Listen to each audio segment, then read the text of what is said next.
You know, that's why the plug, I'm the middleman, I'm the connect, I'm the access, everything, you know, and that's why I got the plug. We also have lemonade stand. On the weekends we have girls sell lemonade. We do a lot of events here. We have food trucks outside. This is a cool concept, something never been done before. You may have seen him featured in Forbes, or over the decades, backstage or fixed at the side of the stage at one of your favorite hip-hop artist concerts. Maybe even center stage at a versus battle, breaking up a brawl between two hip-hop supergroups. Nevertheless, in the world of music and hip-hop, Steve Lobel has been everywhere. As a hip-hop super manager, Steve Lobel has impacted the world of hip-hop in undeniably iconic and historic ways. Though as a lifelong entrepreneur, Steve has always evolved, and now has taken the cannabis world to new highs, with the first of its kind dispensary, cultivation, hip-hop museum, and studio. Lemonade, powered by We Workin' in Vanyes, California, is a spectacle and grand example of making your vision your own and doing things differently. So it's without a question, I reconnect with the connect, and we do things a little differently. Bringing golf to one of the few locations left the golf world has until now yet to be. Ready? My name is Wyatt Barkley, better known as Dub B. As a producer and performer, my love for music has taken me to the industry's biggest stages. But beauty is my passion, and ever since I could walk, I've been immersed in the game I love, which is golf, and I was raised to compete on golf's biggest stages. Now I'm bringing it all together. Come and join me as we feed body, soul, and mind, and unlock some of the most beautiful experiences the golf world has to offer, where everything exists above par. From the club to the tee, come travel with Dub B. Them dealing was never seen, picturesque green fairway dreams, bring it all to reality, right here on Above Par. I'm here with super manager, hip-hop legend, Steve Lobel, very dear friend, like a brother. We're here in his new grow. Well, tell us more about where we're at right now. Well, actually right now we're at Lemonade Van Nuys, powered by We Workin', which is the first ever hip hop museum, recording studio, cultivation, dispensary. We just happen to be upstairs right now in one of our big cultivations above everything. We also have a cultivation inside the dispensary so our patients could see the process. Right. So when I contacted Lobel and we said, let's get you on Above Par, we got to play some golf. He said, no, we're bringing Above Par to the grow. We're going to bring the green to the green. Exactly. And so if you look back right in front of us right now, we about the green to the green. Because we're all about the green. There you go. So, you know, I like to do things different, be creative, be innovative. And, you know, it's funny because Bob Marley used to sing to the plants. You know, Jam Master Jay from Run DMC, rest in peace, put me in the game. We had his sons come to one of our other cultivations and DJ to the plants. So these plants like to dance and move and shake when they're not sleeping. These happen to be up, obviously. We have other rooms that are asleep right now. These have a few more weeks and then we'll chop them down, but we're growing some incredible stuff here. Actually, this is called Rapper's Delight. Because of the whole theme of the Museum of Hip Hop, we have a strain called Rapper's Delight. Well, let's speak about that. It's hard to imagine hip hop today without Steve Lobel. I mean, let's talk about your history, man. I mean, my history in hip hop, you know, I'm just blessed, man, to still be relevant and have a cruise control as a career. A lot of people go up, they go down, they never make it back up. Some people are down, they never get up. And I've been blessed to stay relevant and stay consistent. I call myself a dinosaur, but fossil fuel. You know, I started in the game with the late, great Jam Master Jay and Run DMC. I've worked with, you know, Fat Joe, Big Pun, rest in peace, Common, who you guys know as Common, but I know him as Common Sense, one of my all-time top favorite MCs. Tupac's group, The Outlaws, Scott Storch, the legendary producer, the late, great Nipsey Hussle, me and my partner Big U worked with him from day one, 3-6 Mafia, Bone Thugs and Harmony, and How We Met. Been working with them over 25 years. Sean Kingston, Ayaz, man, you know, the list goes on, man, from Eazy-E, rest in peace. I'm probably forgetting so many others, but like I said, Run DMC, Fat Joe, Big Pun, 3-6 Mafia, Bone Thugs, Eazy-E, The Outlaws, man. You name it. Nipsey Hussle, Sean Kingston, Scott Storch, and you know, again, I've been blessed because I've touched everybody and worked with everybody. I mean, I've touched meaning that we work together in some type of business, And when we go show the museum downstairs, you'll see all the stuff that I saved throughout my career and hoarded. But I've worked with so many people, and I've just been blessed. And then I got into the cannabis business.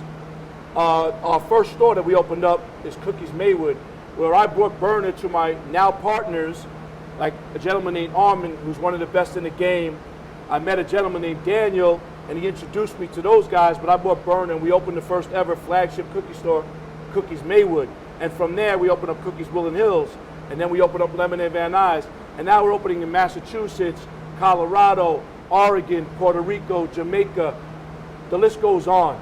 So music and cannabis go together. So all your favorite legendary rappers and relevant young artists, they all come here to work in the studio, to come get weed, to come look at the grow, because you know it's an experience, and I like to do different things.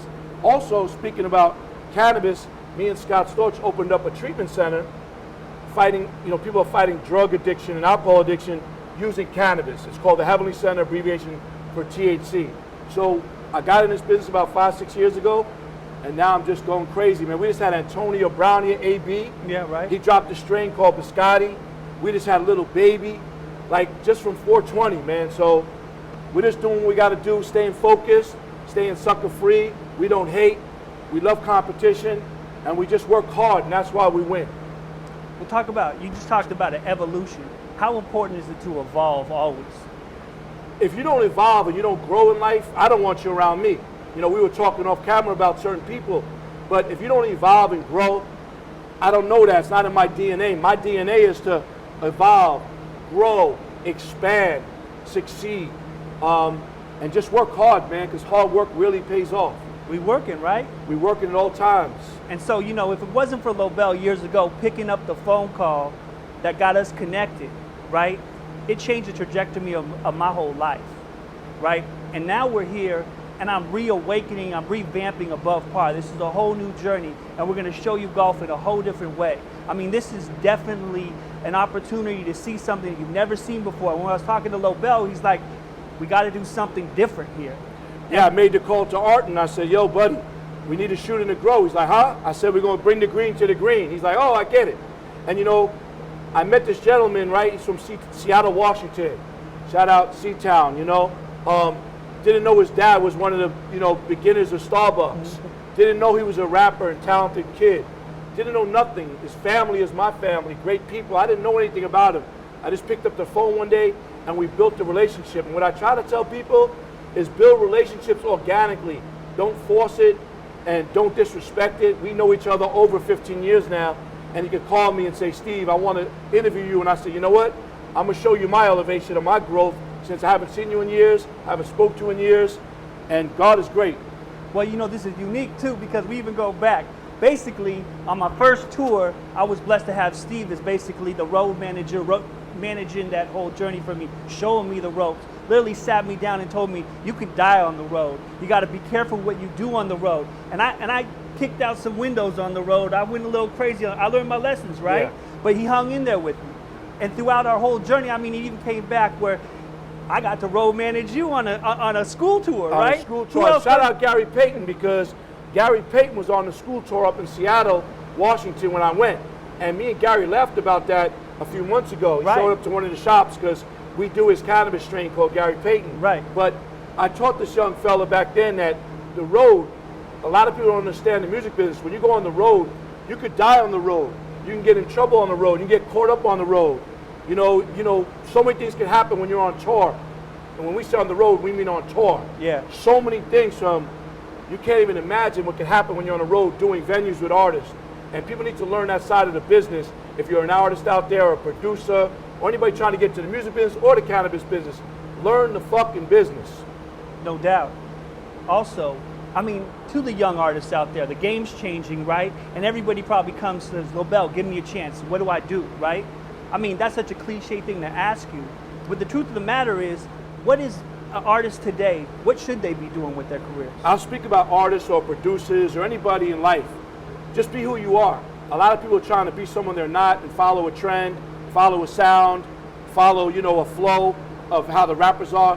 If you be yourself and you keep it authentic with yourself, it's really a marathon, not a sprint like Nipsey used to say. People want it overnight success. It doesn't happen overnight. I've been in cannabis 5 years, and now I'm really excelling after 5 years. I've been in the music industry over 35 years, and I'm still learning.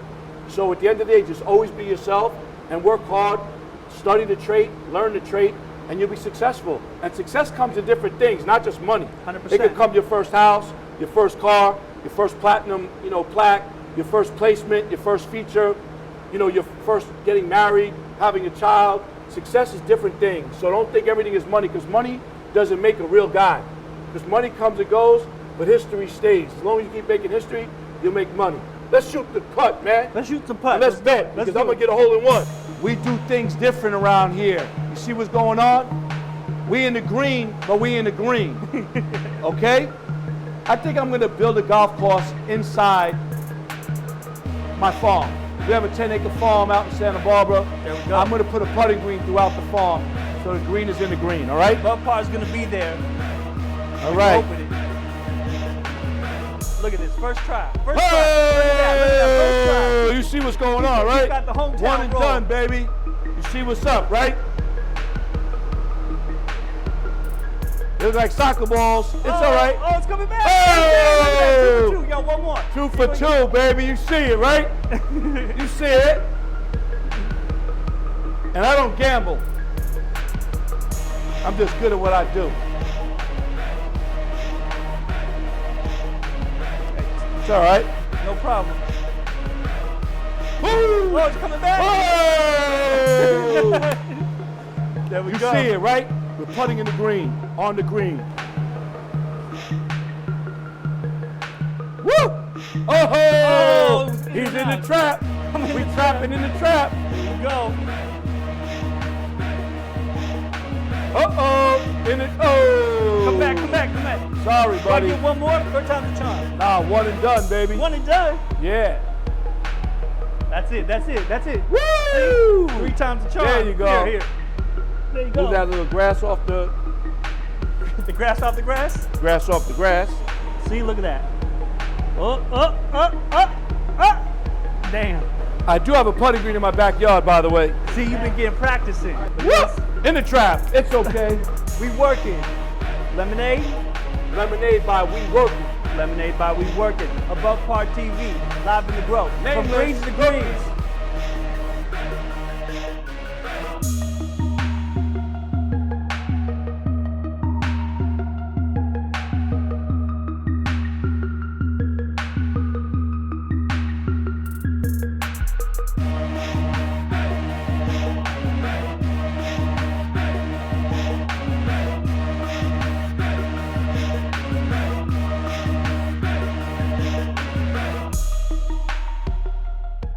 There's a recording studio, and all the stuff in here is stuff that I saved throughout my career.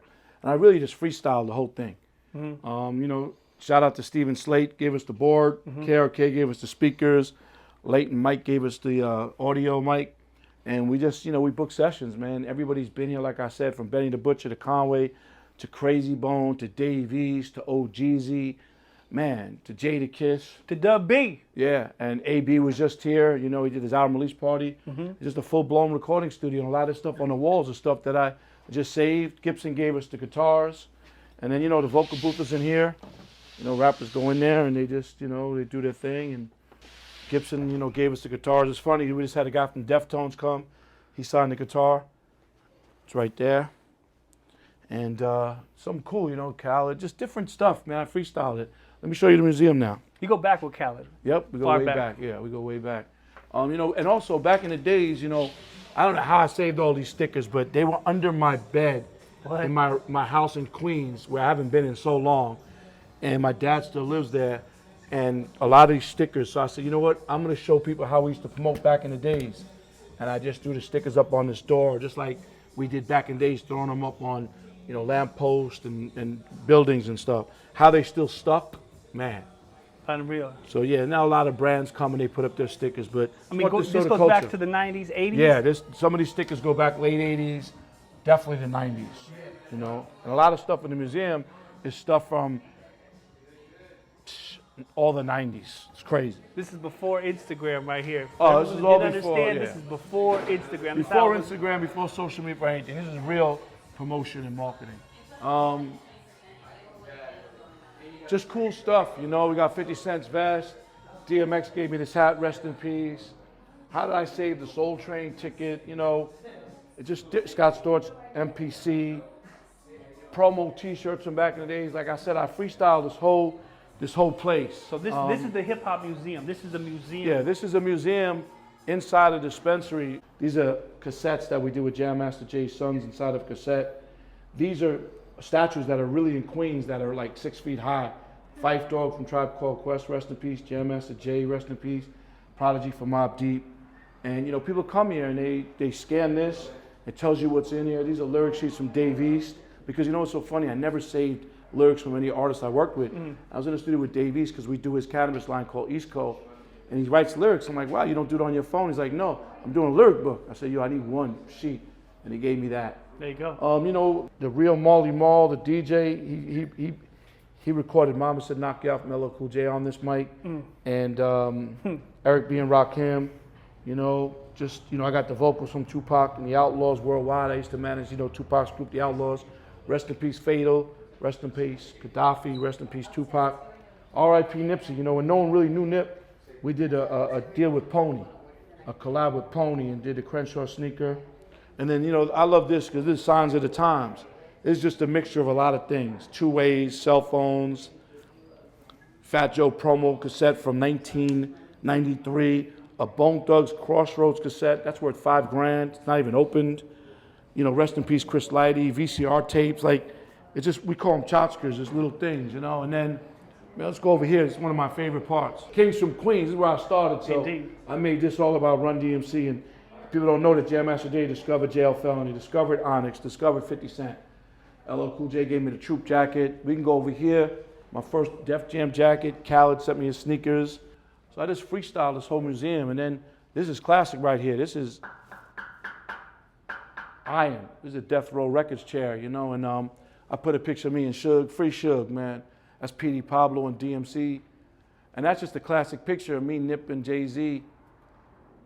I was on my couch one night, Nip called me, it was raining. He's like, yo, I'm doing something at this place, come pull up. Pulled up hours later, caught that flick, even though I have tons of flicks with Nip. You know, day one with Nip, but that was just classic. Edie, I mean, just dropped this off. Tony Ayo just came by and dropped it off. So people now are coming just dropping off stuff. Wiz Khalifa dropped that off. So people are dropping stuff off, man. 3-6 Mafia gave me that plaque. So we just want to do something different here, like I said, and we have DJs that come. We just had DJ Charisma. We have Bootleg Kev, Just Incredible. We just do cool shit. We just had DMC here signing autographs for the Jam Master Jay drop. We gave out Adidas sneakers. He was here. Azuna was here. You know what's so crazy? People really don't come to Van Nuys. Most of these celebrities stay in Beverly Hills when they come in town, but they come out here because they want to see what we created here. Right. A lot of them fly private. The private planes are right behind us. We're just doing shit. Look at this, cassettes and CDs never been opened before. Just different shit we're doing here, man. And if you really love hip hop, you come for the experience. Well, let me ask you a couple questions real quick here, right? So you grew up with JMJ. Yeah, Run DMC and Jam Master I mean, Jay. you were kids together. You grew up. Yeah, we through grew this up, whole yep. thing. So the evolution of hip hop, seeing this whole evolution, has it blown your mind of where hip hop Yeah, came? of course it blew my mind. No one thought hip hop would go this far. It's over 40 years old. Right. People thought Russell Simmons was crazy. Who is my mentor? They call me the white Russell Simmons, you know? He's my mentor. I looked Right. up to Russell. I wanted to be Russell. That's why I stay in Adidas, you know, because it's a Queens thing, Run DMC. And hip hop evolved decades and decades. And I'm just blessed to stay relevant, man. And it's dominating, overwhelming, you know, business, man. Like I said, we had Little Baby at our other shop the other day. We had Antonio Brown, who's rapping now at the shop. Oh, Jeezy was just here. Benny the Butcher, like relevant guys. And then we had the legendary Crazy Bone here, Exhibit. So people just come through, man. They want to see what we're doing here. Can you talk a little bit more about Nip and your whole journey with Nip? Well, Nip, you know, shout out to my man Big U, rest in peace, Nip. You know, no one really believed in Nip. They told me I was crazy. He was a Rolling 60 Crip. It looked like Snoop Dogg. The music was whack, you know, such and such. But I believed in it. So when you believe in something in life, you go with your gut. You go with your feeling. You don't follow. I'm a leader, not a follower. So I believed in that. It took a lot of people 10 years later to understand that.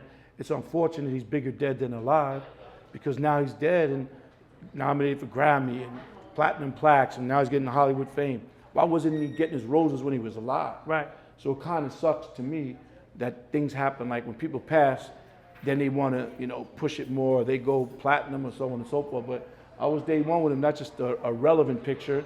I showed you the ponies when no one even believed in him, but my man Colin at Pony did. So that was my, you know, long career with Nip. We put him in the Bone Thugs movie, I Tried. A lot of people didn't know that. I took him skateboarding at Fantasy Factory with Rob Dyrdek. No one knew that until he passed away. So. The mindset of Nip, was it I different? worked with a lot of artists. Nipsey Hussle was the smartest artist I ever worked with. He always wanted to learn, elevate, educate himself, learn the business. And that's why I tell you, man, a lot of people don't want to know the business. You need to know the business.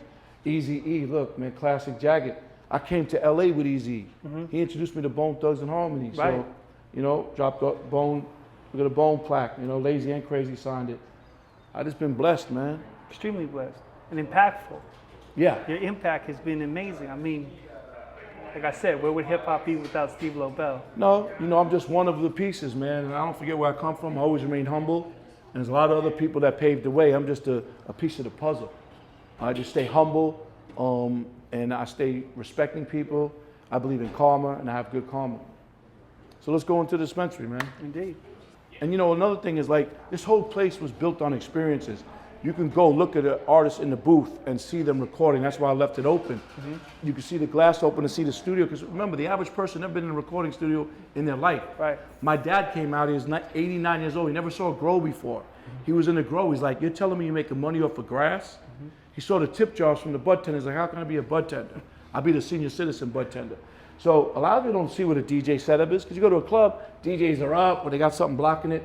So I want the people to understand what turntables look like in a mixer, and we do have DJs here. Talk about your relationship with your father and how much that means to you. I mean, my relationship with my dad is, you know, that's my guy, you know, it's my father. I lost my mother. I have a lot of regrets because I didn't spend enough time with my family, because I was chasing my dream. I was traveling the world. I was making people famous and rich and successful. I spent my whole careers on the road, in the studio. So my mother passed. I had a lot of regrets. I never got married, never had children. I'm thinking about adopting. So me and my dad got close. So as much time as I could spend with him, I spent with my dad, and we all call him OG Ted. I remember I did the Millionaire Matchmaker reality show, had my dad on that show with me. So family's important, man, but I learned that the hard way.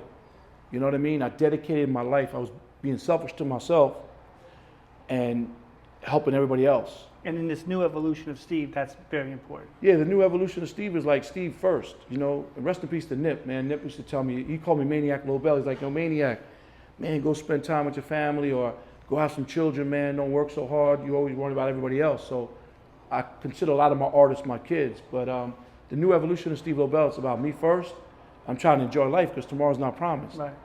Tomorrow's not promised, man. We never know when God's going to take us. So I don't want to be taken and not be happy. And I just found my happiness the last couple of years by knowing I love sports and going to football games and baseball games and basketball games. So I found true happiness with myself. But it takes a lot of journey, you know, and I'm 57 this year. I've been through a lot of shit, man, up, down, left, right. But when everybody's going left, I go right. Everybody going right, I go left. I consider myself a leader, not a follower. And for everybody watching this, be yourself at all times. Don't follow somebody. Lead the way, man, because following someone could lead you in a jail cell for 30 years or a grave. That's 100%. And then, you know, we come into the dispensary. We shut the dispensary down just for you to film. And we just have a variety of all types of products, from edibles to pre-rolls to flour. It's one of the best shops that we have because the menu is ridiculous, and you get to see the grow inside the shop. And again, it's another part of the experience. A lot of people never see the grow. And then we have bud tenders, you know, that they serve the people. They come like you're in an Apple store with the iPad, and they're educated on, you know, the strains, the products in the store. And, you know, they're like a waitress, you know. And they just, you know, they get great tips, and they know the product, and they get educated, and that's why we're the best. This is mind-blowing for me, because going all the way back, almost 2 decades now, I've known Steve, right? And the first time I met Steve, he's like, I don't drink, I don't smoke, I don't do any of that. And he was adamant on all that, right? But now look at. Yeah, but just look it, but I don't drink, I don't smoke, I don't do drugs, man. But you've understood the industry. And I'm not taking nothing away from anybody like that. I open a treatment center, helping people with drug and alcohol addiction using cannabis, trying to do something different. It's never been done before. We're saving lives. Our guests are coming saying, we've been to so many treatment centers, but yours is the best because we don't let you just use cannabis, but we educate you on it, and you could use it after your whole days of therapy and so on and so forth. But I don't smoke, but I'm in the weed business. I'll smoke on 420 with Snoop, Be Real, Wiz, Burner, Scott Storch, which I've done. But that shit will knock me the fuck out, 2 hits. And as far as alcohol, I don't drink alcohol and I don't knock anybody who does. I like a little Caymus red wine once in a while or champagne, but I was addicted to work. I was addicted to sugar, and I stopped eating sugar because that's a bad addiction. And being addicted to work, trying to get success, is a gift and a curse because I cheated myself out having children. I lost some great women by always working. So at the end of the day, I never got married because I didn't know balance. You need balance in life. So for all you young people out there, when you find a great guy or a great girl, spend time with them and try to balance, which is hard. Also, if it's the right person to have a child. But I wanted to be there for my children. That's why I never had a child, because I was always on tour and on the road. And I told you I'm close to my dad because I lost my mom and I had a lot of regrets. So if your mom's alive, your dad's alive, spend time with them, man, because it's all about family. Because you go get that 30 years in jail, gang ain't coming to visit you. Your family's gonna come visit you. I just went to visit my man who's been locked up for 33 years, 25 years in a hole. Ain't no gangs coming to visit none of them. They forget about you when you go in those mountains or that penitentiary. So all you young kids out there, man, be leaders, not followers. We talk about, you did go around the schools and speak inspirationally to kids. I mean, touching the younger generation, how important is it to you? I mean, it's all about the youth, man. Right now, the youth is out here wilding. Everybody's getting killed or killing each other in New York, in LA. And the bottom line is that if we don't empower the youth and educate the youth, we don't have a future for the youth. So I'll go around and it's called a Steve Lobel motivational tour, and I go around and I speak to kids in different high schools and colleges and prisons and so on and so forth.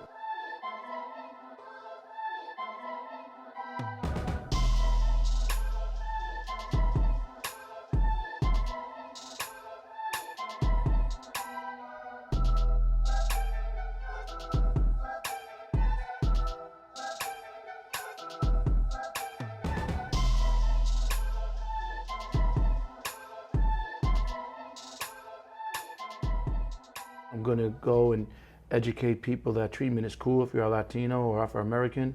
I'm going to go to every record label and let them know when you sign an artist that artists need to get health insurance, because the people who work at the label got health insurance and they got an expense account and they got a steady check and they got a 401k. So why don't the artists have health insurance? A lot of these artists are going through mental health issues, drug addiction, and then they die because they didn't have the money to go to treatment or proper health. Health care. So at the end of the day, that's what I'm trying to do as far as with the treatment center. I mean, that's absolutely amazing, because you used to go to labels getting artists signed and talking about deals. And now in this evolution, because you've conquered that in many ways. I don't want to go to labels no more and try to get an artist signed. No. I want them to let them know that without the artist, you don't have a job. You're not making money. Right. So it should be about the artist first. And I used to work at record labels. Right. And I quit working at record labels and lost those benefits and lost the health insurance and lost the expense account and so on and so forth, because I wanted to go fight for the artist. Right. I mean, I think a lot of people don't get to see that side of the industry, right? No. And you got to experience that firsthand. And now you get to go back there and fill that void. Whenever I do interviews, I just want to give positivity and educate people on different businesses, because a lot of things are smoke and mirrors. Right.